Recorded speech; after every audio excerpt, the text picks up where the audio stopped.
আজকে okay so neural network training নিয়ে আরো বেশ কিছু টপিক আসলে আমাদের ছিল।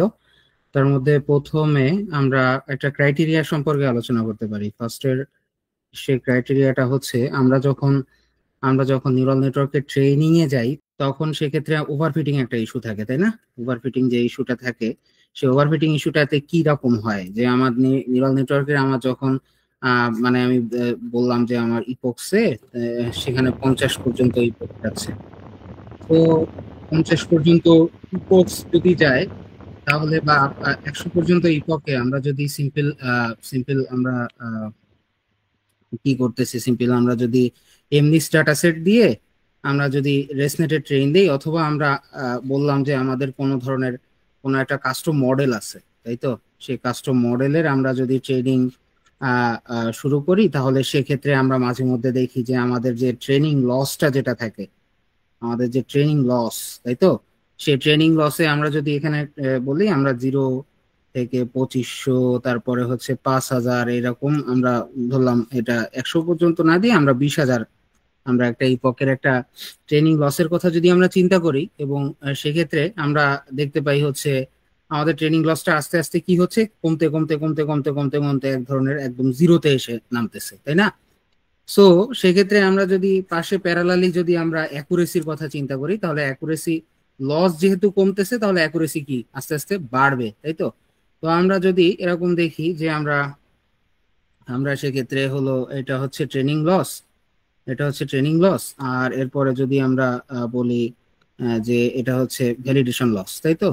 আমরা যদি সরি, ট্রেনিং লস না, ট্রেনিং অ্যাকুরেসি, অ্যাকুরেসি, আর এটা হচ্ছে ভ্যালিডেশন অ্যাকুরেসি। ওকে, সো এটা যদি বলি, তাহলে সেক্ষেত্রে আমরা দেখবো আমাদের ট্রেনিং অ্যাকুরেসি কি হচ্ছে, আস্তে আস্তে আস্তে আস্তে আমাদের বাড়তেছে, তাই না? সো যদি বাড়ে মানে বাড়ে মানে লস কমার সাথে সাথে ট্রেনিং অ্যাকুরেসিও বাড়তেছে। অন্যদিকে দেখা যায় যে আমাদের যে ভ্যালিডেশন লস যেটা আছে, ভ্যালিডেশন অ্যাকুরেসি যেটা আছে, সেটা একদম এরকম ক্রমাগত সেটা আর বাড়তেছে না। ভ্যালিডেশন অ্যাকুরেসিটা বাড়তেছে না, ট্রেনিং অ্যাকুরেসি বাড়তেছে। তার মানে কি, একটা বিশাল বড় ফ্লাকচুয়েশন কাজ করতেছে। ট্রেনিং অ্যাকুরেসি যেখানে 99.99%, ভ্যালিডেশন অ্যাকুরেসি সেখানে 50% হয়ে বসে থাকে। So this is called overfitting. Okay, আমরা যখন দেখি যে ট্রেনিং লস কমতেছে, ট্রেনিং অ্যাকুরেসি বাড়তেছে, বাট ভ্যালিডেশন অ্যাকুরেসি ট্রেনিং অ্যাকুরেসির অনুপাতে সেটা বাড়তেছে না। ওকে, সেটা বাড়তেছে না, তার মানে একটা গ্রেট ডেভিয়েশন এখানে কাজ করতেছে। তখন এইটাকে বলা হয় হচ্ছে, এটাকে বলা হয় হচ্ছে আমার ওভারফিটিং বলা হয়। এটাকে কি বলা হয়? এটাকে ওভারফিটিং বলা হয়। আমরা এই ওভারফিটিংটাকে অন্যভাবেও বিবেচনা করতে পারি, যে আমরা যদি নন লিনিয়ার অ্যাক্টিভেশন ফাংশন দিয়ে কোনো একটা কাস্টম মডেল ডিজাইন করি, তাহলে সেক্ষেত্রে আমার আমার আমার ডাটার ডিস্ট্রিবিউশন যদি এরকম থাকে, তাহলে সেক্ষেত্রে ট্রেনিং ট্রেনিং অ্যাকুরেসি খুব পরিমাণ বাড়তেছে। তার মানে হচ্ছে আমার মডেলের যে ফাংশনটা আছে, সে ঠিক একদম সে সে খুব একটা ভালো একটা ওভারল্যাপ করতেছে ডাটা ডিস্ট্রিবিউশনের সাথে। ঠিক আছে, তার মানে কি, মডেল একেবারে পুরোপুরি শিখে ফেলতেছে। তার মানে মডেল একেবারে একদম টোটালি সে মডেল শিখতেছে যে কি দিয়ে কি হচ্ছে বা কি দিয়ে কি চলতেছে। বাট এখানে একটা ইস্যু থাকে যে আমার ভ্যালিডেশন করেছি সে আকারে বাড়তেছে না, কারণ ট্রেনিং ডাটা আর ভ্যালিডেশন ডাটার মধ্যে তো একটা পার্থক্য থাকে। সো এর মানে বোঝা যায় হচ্ছে যে মডেল একটা নির্দিষ্ট সংখ্যক ডাটার উপরে ডাটা নিয়ে এসে খুবই ওয়াকিবহল। বাট আমরা যদি ডাটা ডাইভার্সিটি বাড়াই, মানে আমরা যদি বাইরের আউট অফ ডোমে সরি আমরা যদি অন্য ধরনের ডাটাগুলো দিয়ে যদি মডেলকে টেস্ট করাই, তাহলে সেক্ষেত্রে মডেল আর ভালো ভালো পারফর্ম করতেছে না। ওভারফিটিং, এই ওভারফিটিং এর একটা বড় ইস্যু হচ্ছে এইটা। সো এই ওভারফিটিং এর ইস্যু থেকে আমরা যদি নিস্তার পাইতে চাই, তাহলে প্রথমে রিসার্চাররা একটা মানে একটা টপিক নিয়ে তারা গবেষণা করা শুরু করলো, যেটা হচ্ছে আমরা যদি রেগুলারাইজেশন। সো তারা বললো যে আমরা যদি রেগুলারাইজেশন ইউজ করি, তাহলে সেক্ষেত্রে কেমন হয়। রেগুলারাইজেশন জিনিসটা কি? রেগুলারাইজেশন জিনিসটা হচ্ছে আমরা যেরকম মানে সুইচ বা ইয়েতে আমরা ফ্যান যখন চালাই, তখন একটা রেগুলেটর কাজ করাই না? ওই রেগুলেটর দিয়ে কি করতেছি, আমি ফ্যানের স্পিড বাড়াচ্ছি বা কমাচ্ছি। জিনিসটা হচ্ছে অনেকটা এরকম। আমরা যদি ক্রস এনট্রপি লস ইউজ করি, সিম্পল আমাদের লস ফাংশনে আমরা যদি ক্রস এনট্রপি লস ইউজ করি, তাহলে সেক্ষেত্রে যদি এরকম ওভারফিটিং হয়, তাহলে তারা চিন্তা করলো যে আমরা এই লস ফাংশনের সাথে কোনো একটা এক্সট্রা টার্ম যদি আমরা যুক্ত করি, যেখানে মডেল খুব ভালোভাবে, মানে আমি যে ডাটা দিচ্ছি সেই ডাটাতে খুব ভালোভাবে শিখবে না, কিন্তু তার ডাইভার্সিটি অনেক বাড়বে। ঠিক আছে, কিন্তু তার ডাইভার্সিটি অনেক বাড়বে। তার মানে হচ্ছে কি, আমি এটাকে যদি ম্যাথমেটিক্যালি রিপ্রেজেন্ট করতে যাই, তাহলে সেক্ষেত্রে loss function is equal to কি 1/n। এন মানে কি নাম্বার অফ স্যাম্পলস, তাহলে i is equal to 1 to i is equal to n। Okay, এবং এরপরে হচ্ছে যে is not equal to i, তার মানে কি i আর j, তার মানে হচ্ছে এক্স ট্রেন ডাটা আর ওয়াই ট্রেন ডাটা এই থাকে না। তো সেক্ষেত্রে হচ্ছে আমার ম্যাক্সিমাম আর্গম্যাক্স দিয়ে 0, আর এটা হচ্ছে মডেলের মধ্যে xi থাকতেছে, xi হচ্ছে ডাটা, আর w হচ্ছে কি, w হচ্ছে ওয়েট। ঠিক আছে, j এর পার্সপেক্টিভে minus f of xi w of yi। Okay, plus 1। Okay, এটা আমরা সিম্পল যে ক্রস এনট্রপি লস ইউজ করি সেই লস যদি হয়, এবং তার সাথে একটা এক্সট্রা টার্ম আমরা রেগুলারাইজেশন ইউজ করতেছি, যে রেগুলারাইজেশন টার্মটার আর অফ ডাব্লিউ, তার মানে কি আমরা ওয়েটের উপরে কোনো একটা অপারেশন চালাবো। ঠিক আছে, এবং অপারেশনটার সাথে আমরা একটা টিউনিং প্যারামিটারও ইউজ করব, এটাকে বলা হয় হচ্ছে কি টিউনিং প্যারামিটার। ওকে, সেই টিউনিং প্যারামিটারটা দিলাম আমি হলো সেটা কি ল্যামডা, আর এই আর অফ ডাব্লিউ এটা হচ্ছে রেগুলারাইজার টার্ম। তাহলে এই পুরোটা মিলে এটাকে বলা হয় হচ্ছে রেগুলারাইজেশন, যেটা কি করতেছি আমরা লস ফাংশনের সাথে একটা এক্সট্রা কোনো একটা কিছু অ্যাড করতেছি, যেটা অ্যাড করলে তাহলে মডেল কি হচ্ছে, মডেল আমার যদি এরকম কোনো একটা ডাটা ডিস্ট্রিবিউশন থাকে, ও সরাসরি যাচ্ছে না, ও কি করতেছে, ও আশপাশ দিয়ে যত ডাটা আছে সবকিছু শিখতেছে। ঠিক আছে, সরাসরি না গেলেও ও আশপাশ দিয়ে কতটুকু শিখতেছে সেটা ডিপেন্ড করবে হচ্ছে এই ল্যামডা এবং আর অফ ডাব্লিউ এই টার্মের উপরে। ওকে, সো এখন আমরা এইটার ব্যবচ্ছেদ করতে পারি। So lambda of R of W, তাই না? সো আমরা এই ক্ষেত্রে কমন ইউজের ক্ষেত্রে মানুষজন কি করে, কি ব্যবহার করে? সো কমন ইউজের ক্ষেত্রে মানুষজন সাধারণত ব্যবহার করে হচ্ছে তারা প্রথমে L2 রেগুলারাইজেশন ইউজ করে, L2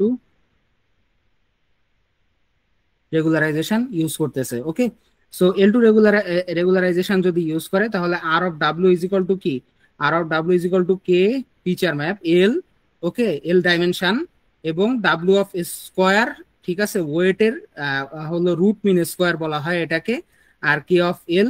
এই যে টার্মটা, এই টার্মটাকে L2 রেগুলারাইজেশন টার্ম অথবা ওয়েট ডিকেও বলা হয়ে থাকে, অথবা কি বলা হয়ে থাকে, ওয়েট ডিকেও বলা হয়ে থাকে। ঠিক আছে, ভাই এটা তো দেখছি যে অপটিমাইজারের ভিতরে ওয়েট ডিকে ডিক্লেয়ার করে দেয়। কোনটা? এই যে ভাই অপটিমাইজারের ভিতরে আমি একটা নিয়ে আমার ক্যাপ্টন নিয়ে টিম লিখতে করতে কি, তো ওয়েট ডিকেটা ভাই আমরা দেখলাম যে অপটিমাইজারের ভিতরে দিয়ে দিচ্ছে ভাই, মানে যে লাইনে আমি অপটিমাইজারটা ডিক্লেয়ার করছি সেই লাইনের মধ্যে লার্নিং রেট প্লাস হলো আমার ওয়েট ডিকেটা দিয়ে দিচ্ছে। এটার ভিতরে কিন্তু সাধারণত ওয়েট ডিকে হচ্ছে একটা পেনাল্টি টার্ম, যে পেনাল্টি টার্মটা হচ্ছে লার্জ ওয়েট যে ভ্যালুগুলো আছে, লার্জ ওয়েট ভ্যালু বলতে হচ্ছে ডাব্লিউ ইজ ইকুয়াল টু আমরা সাধারণত 0.0002, আরেকটা আছে ডাব্লিউ ইজ ইকুয়াল টু 0.03 এরকম। তার মানে হচ্ছে এই যে ডাব্লিউ যেটা, এটা হচ্ছে লার্জ ওয়েট বলা হয়, এই লার্জ ওয়েট। ঠিক আছে, এই লার্জ ওয়েট গুলোকে পেনালাইজ করার জন্য ওয়েট ডিকে ব্যবহার করা হয়ে থাকে। ঠিক আছে, এখন কেউ যদি অপটিমাইজারটাকে রেগুলারাইজ করতে চায়, কিন্তু হ্যাঁ, আচ্ছা, ওকে ওকে ওকে ওকে ওকে এখন কথা হচ্ছে কি, এখন কথা হচ্ছে হ্যাঁ, আমরা ওনারা কি অপটিমাইজার ইউজ করছিল?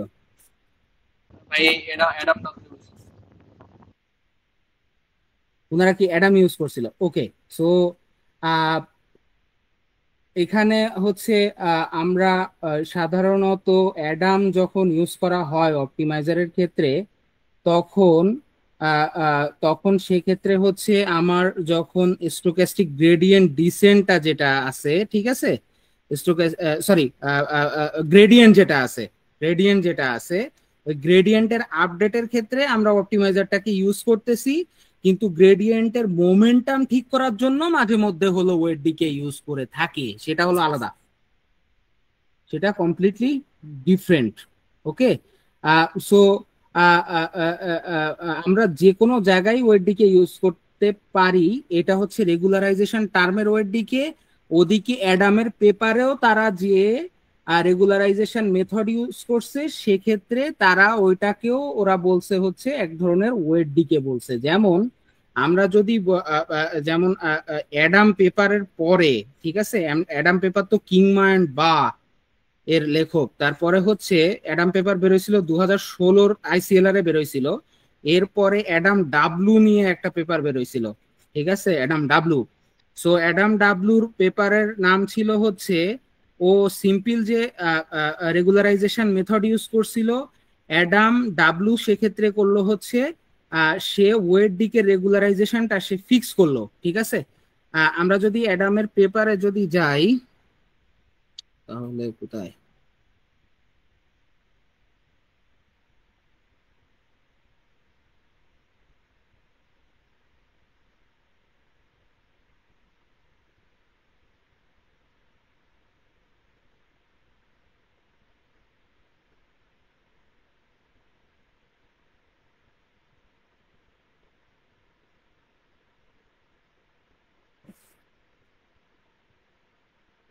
হ্যাঁ ভাই, অ্যাডাম ডাবলুর কথাই বলতেছি। ওরা মেনলি অ্যাডাম ডাবলুর সাথে রেগুলার হ্যাঁ ওরা অ্যাডাম ডাবলুর সাথে, কারণ হচ্ছে কি ওই যে অ্যাডাম যে দিকটা নিচ্ছে ওই দিকে একটু হচ্ছে ওরা একটা টার্ম অ্যাড করে, ওরা ওরা যে টার্ম এই যে লাস্টে যে আপডেট প্যারামিটারস আছে, যেখানে ওই আপডেট প্যারামিটারস এ সম্ভবত ওরা একটা টার্ম অ্যাড করে তারপরে হচ্ছে এর মোমেন্টামটা একটু বাড়ায়, এটাকেও একটা এক ধরনের রেগুলারাইজেশন বলা যায়, ঠিক আছে। সো ওরা হচ্ছে ওইখানে ওরা ওই পেপারের নাম হচ্ছে fixing weight decay regularization in Adam, ঠিক আছে। সো তারা হচ্ছে এইখানে যে বিটা ওয়ান আর বিটা টু দিয়ে যে এক্সপোনেনশিয়াল ডিকে রেট আছে, এই ডিকে রেটটা তারা একটু একটু নাড়াচাড়া করে আর কি, ঠিক আছে। সো ওটাও এক ধরনের, মানে আমরা আমরা এক্সটার্নাল লস ফাংশনেও ব্যবহার করতে পারি, আর ইন্টারনাল অপটিমাইজারেও এই ধরনের আমরা ওয়েট ডিকে ব্যবহার করতে পারি, বাট এটা খুবই টাফ আর কি। স্টোকাস্টিক গ্রেডিয়েন্ট ডিসেন্ট প্লাস, যেমন হচ্ছে এটা যদি আমি খুব সহজে বলি তাহলে বলা যায় আমাদের অপটিমাইজারের যেটা, ঠিক আছে, সেটা হলো সেটা হচ্ছে stochastic gradient descent plus weight decay, ঠিক আছে, বিটা ওয়ান আর বিটা টু, বিটা ওয়ান আর বিটা টু, যেটা হচ্ছে 0 to 1 এই লিমিটেশনের ভিতরে যেটা ছিল, এই পুরাটা মিলে যে কনসেপ্টটা সেটা হচ্ছে অ্যাডাম, ঠিক আছে। আর ভাই পরে বিটা ওয়ান বিটা টু যেন কি বলছিলেন? এটা এই হচ্ছে যে এক্সপোনেনশিয়াল ডিকে রেট, ঠিক আছে, এটাও এক ধরনের প্যারামিটার যে ওয়েট ডিকেটা কত দূর কি নাড়াচাড়া হবে মোমেন্টামটা যখন গ্রেডিয়েন্ট আপডেটটা হবে ব্যাক প্রপাগেশনের ক্ষেত্রে। অপটিমাইজেশন যখন ব্যাক প্রপাগেশনের ক্ষেত্রে যখন গ্রেডিয়েন্টের আপডেটটা হবে d of loss by d of W, এটা না, এটা তো ব্যাক প্রপাগেশনের মূল কাহিনী আর কি, পার্শিয়াল ডিফারেন্সিয়েশন হয়। সো সেই ক্ষেত্রে অপটিমাইজার সেটাকে কি করে, এই গ্রেডিয়েন্টের যে আপডেটটা হচ্ছে, গ্রেডিয়েন্টের আপডেট কিভাবে হয়, del of W is equal to কি ডাব্লিউ অফ ওয়ান, মানে আগে যেটা ওয়েট ছিল minus eta of d of L d of W, তাই না। সো সেক্ষেত্রে এই ইটাটা হচ্ছে তারা অপটিমাইজার হিসেবে যদি ইউজ করে বা যদি ইউজ করে, তাহলে সেক্ষেত্রে তারা এই এই যে গ্রেডিয়েন্টের আপডেট যেটা হচ্ছে সেটাকে একটু মডিফাই করে যাতে কনভার্জেন্সে তাড়াতাড়ি পৌঁছায়, লসের কনভার্জেন্স বলতে একদম এই লোকাল মিনিমাতে যাতে তারা একটু তাড়াতাড়ি পৌঁছাইতে পারে, এরকম এরকম। এটা যদি একটু বেঁকায় যায় আবার যদি এরকম আসে, এই ফ্লাকচুয়েটটা যাতে না করে, সো সেক্ষেত্রে তারা একটা ধারা বজায় রাখার জন্য তারা হচ্ছে এই অপটিমাইজারটা ইউজ করে করে থাকে।